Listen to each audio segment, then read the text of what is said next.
What's going on, everybody? Welcome to another episode of the King's Court with me, Vincent Miracle, here for Fansided.com, GoldenGateSports.com, and SatKingsNation.com.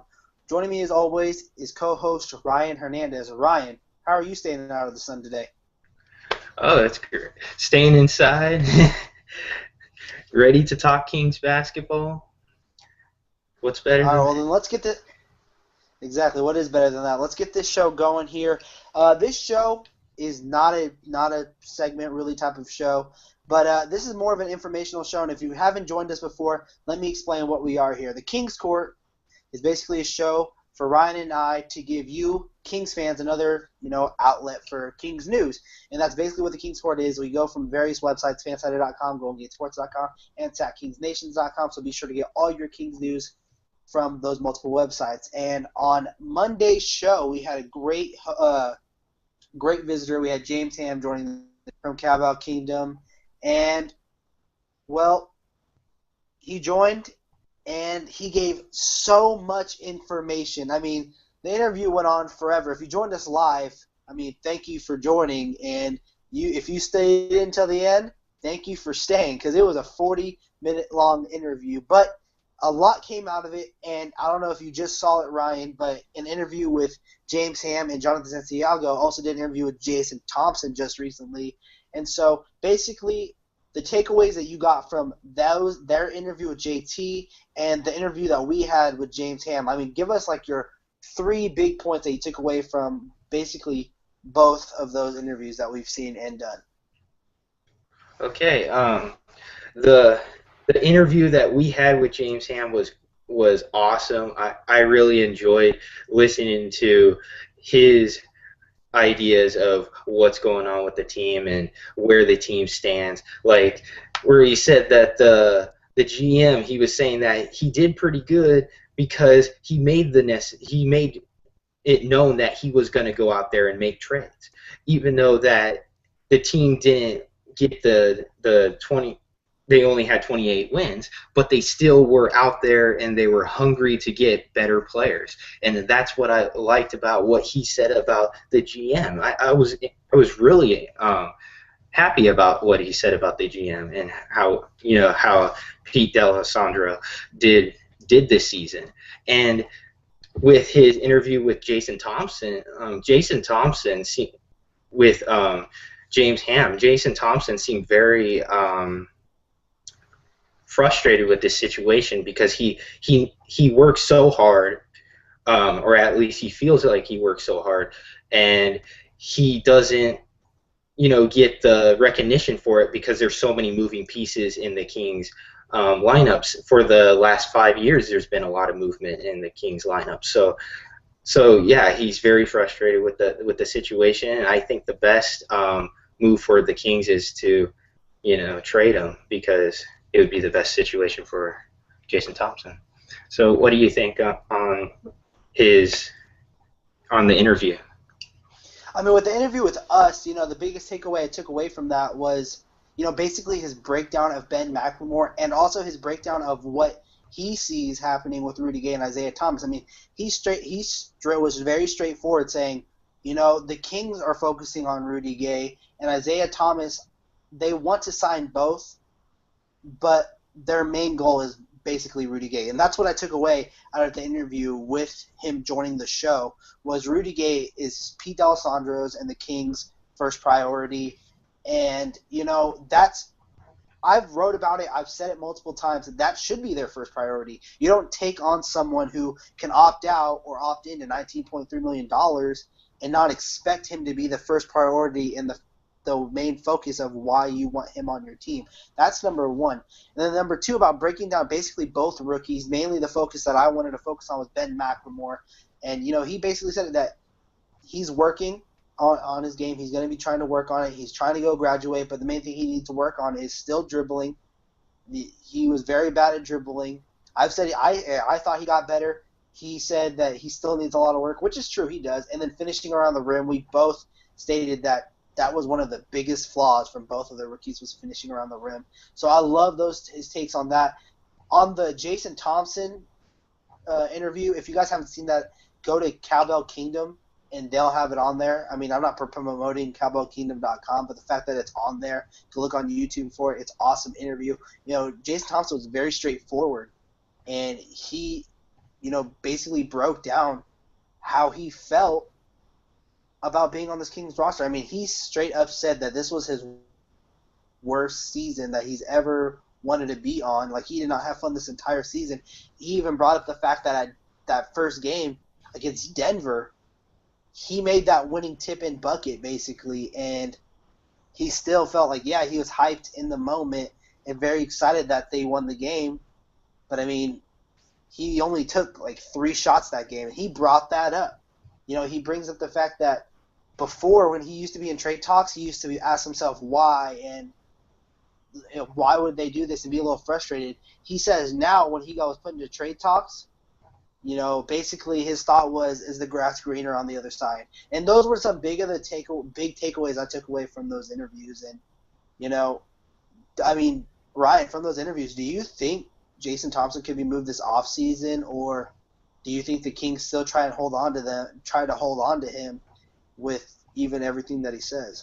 I think that they're gonna look to move him, because the whole situation of the Kings this offseason is to continue the change and, you know, to right the ship. And if it means that they have to get rid of Jason Thompson, they're gonna do it. And, you know, even if it means getting rid of their first round draft pick, they need, if they feel like trading Jason Thompson is going to make them better, they're going to do it.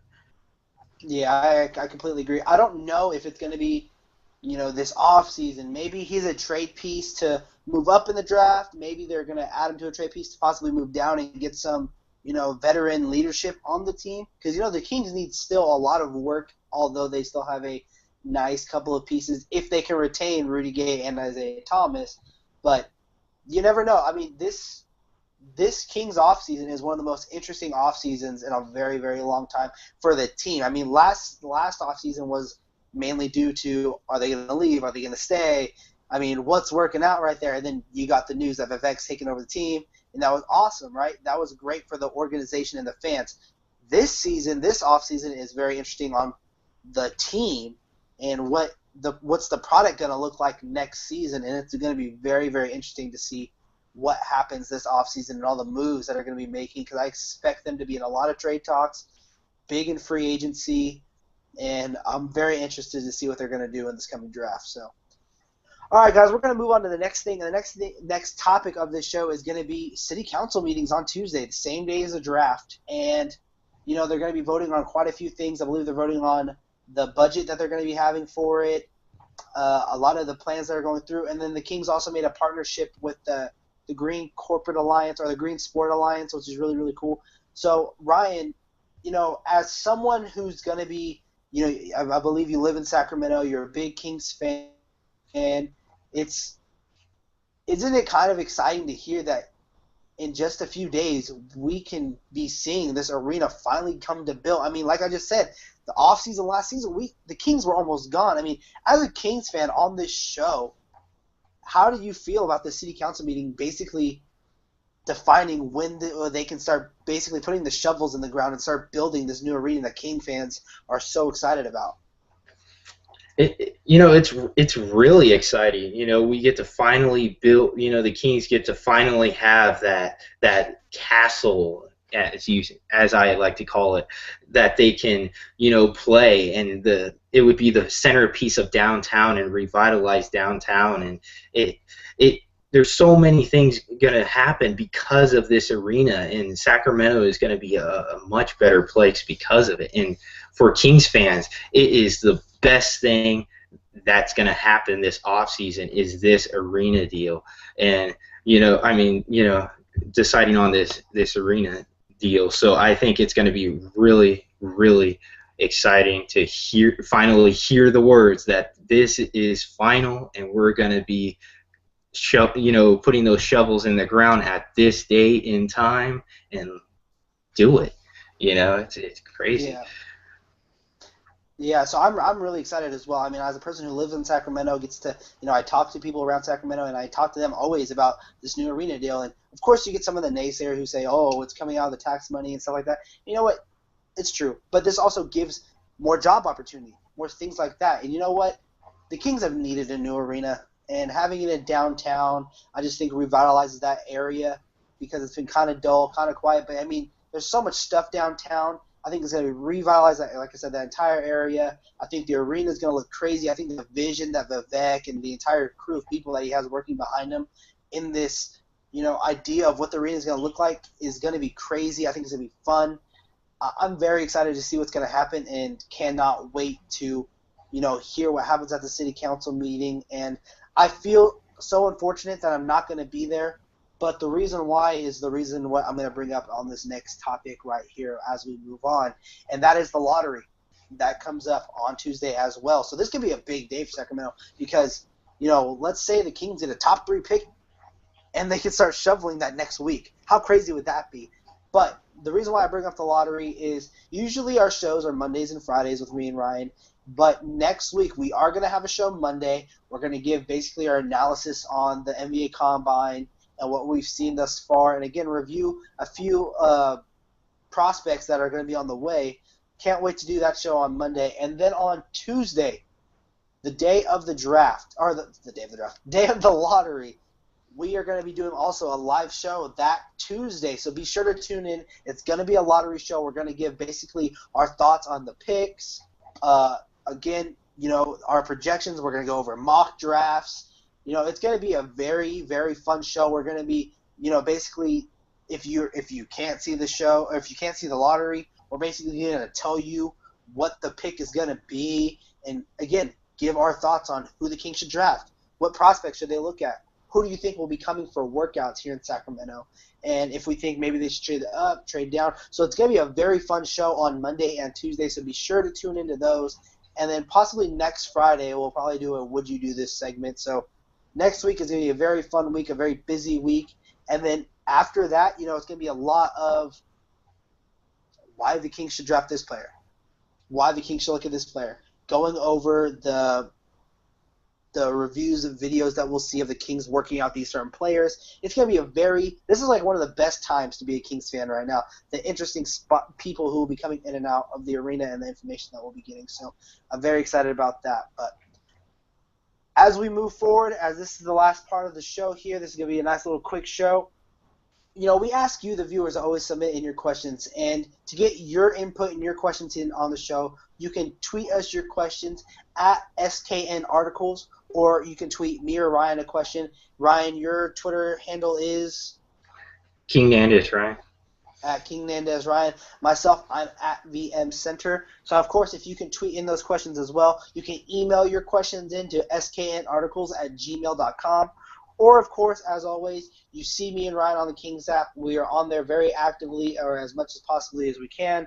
And we're always telling you when the shows are going to come on and things like that, because we want to be so interactive with you fans, because we love the support you've given this show.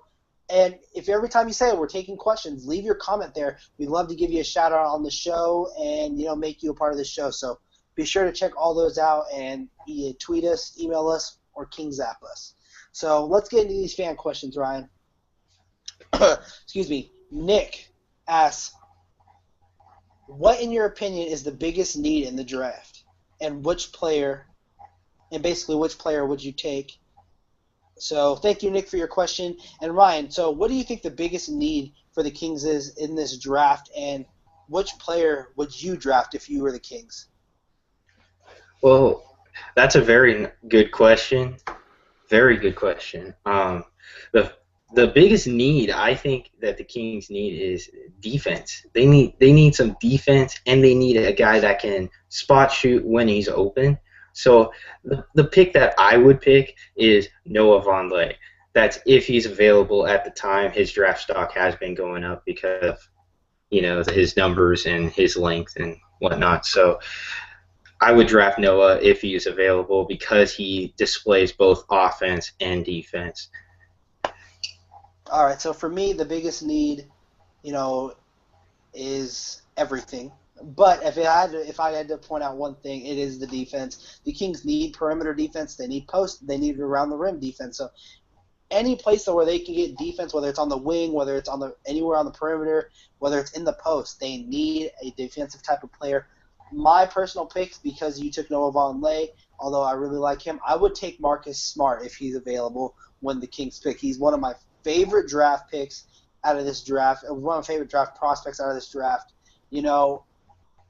He's, through this NBA Combine, we'll get into this on Monday, he's one of the quickest players, for his size. People have been comparing him to Tyreke Evans because of his shooting ability, but, you watch him in that shooting touch, although it's a little iffy and inconsistent, the look of it looks nice. The technique of his shot looks very, very nice. It's not like how Tyreke fades back every time he shoots, for example.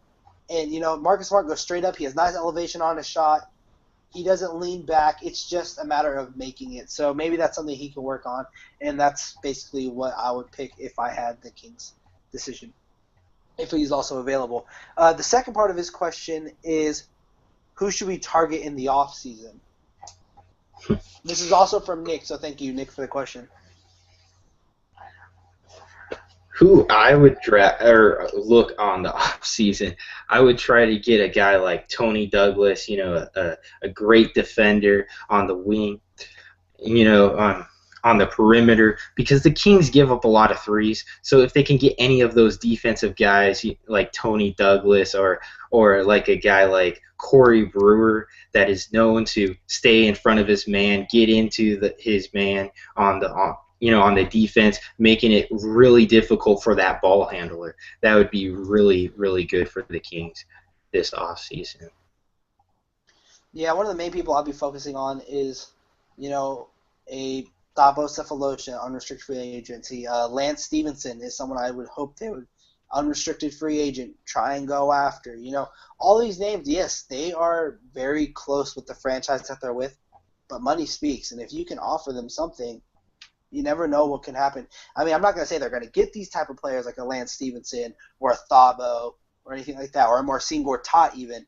I don't think they're going to get those type of players, but those are players you should for sure look at and target this offseason.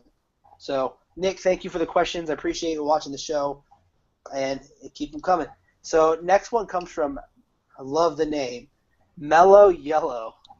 He says, please speak about why we need to hire Mark Jackson ASAP before the Lakers do or Cavs do. Before the Lakers do, Cavaliers or Knicks can get him. All right, so what do you think about the Kings should go after Mark Jackson ASAP from Mellow Yellow? Love that freaking title, man. Yeah. Mark Jackson is proven that he can get a team in the playoffs because he did this season. So that is something that obviously you have to look at. And he's known to be a defensive coach, and he's a player's coach. Players love playing for Mark Jackson. So I think that if you can make it work, get him. If you can't, then obviously it won't work. So it just depends on the situation. I don't know where they're going to go with their assistant coaches and stuff like that. I don't know where they're going to go because Michael Malone did say that he is looking for a lead assistant coach. So I don't know where they're going to go. It's probably going to be someone he knows. So what do you think about this?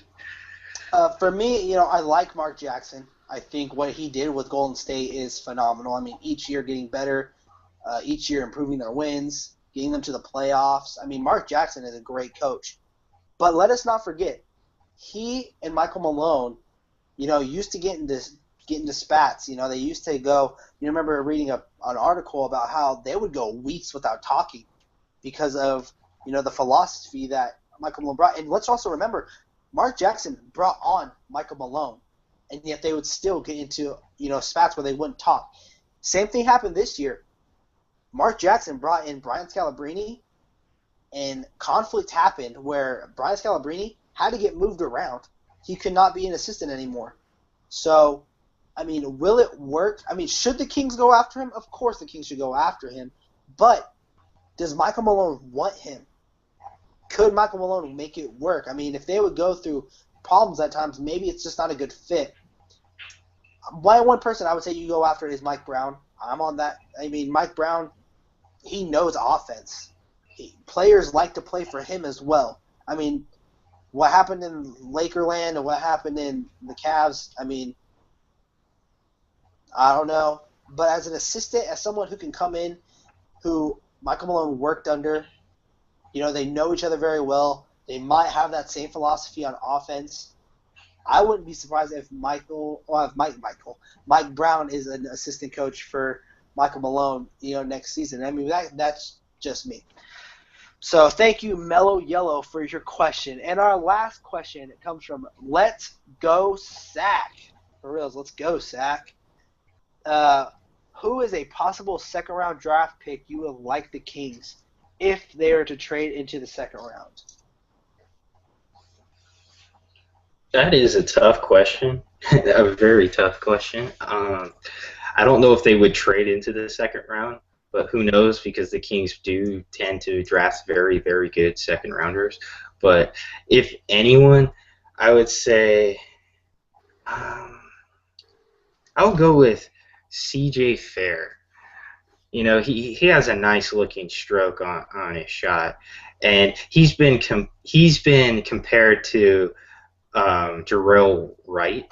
So I think that if he becomes anything like Jarrell Wright, which I don't think so, but if he does, that would be a very good pickup for them in the second round. Yeah, I like Jarrell Wright. So if anyone can turn out to be as good of a shooter as him, I wouldn't say no to that. You know what I mean? So my person that I'm talking to, I'm trying to remember his name, but he played for Michigan. I cannot remember his name. Mitch McGary, that's his name. He's a center. I liked him watching him at Michigan. He's not going to give you the flashy numbers, but he kind of reminds me of who's a good comparison. Not as energetic as Tyler Hansbrough, but as aggressive, I guess you'd say. And I like Mitch McGary. If that's someone they can go after in the second round as a center to be, he kind of reminds me of like an Aaron Gray. That's a perfect little note for it. He can grab rebounds. He can't do much, but he'll be a big body on the floor. I think Mitch McGary is someone that you should target and who I would go after in the second round if the Kings decide to go and try and get a second round pick. So, all right, guys, that's our show. Leave your comments in the comment section if you think there's someone that you like in the second round. I want to know what you guys are thinking. Let me know what you guys think about the city council meeting. Are you going to be there? What are you expecting from it? What do you think the Kings? Who do you think the Kings should draft with their draft pick?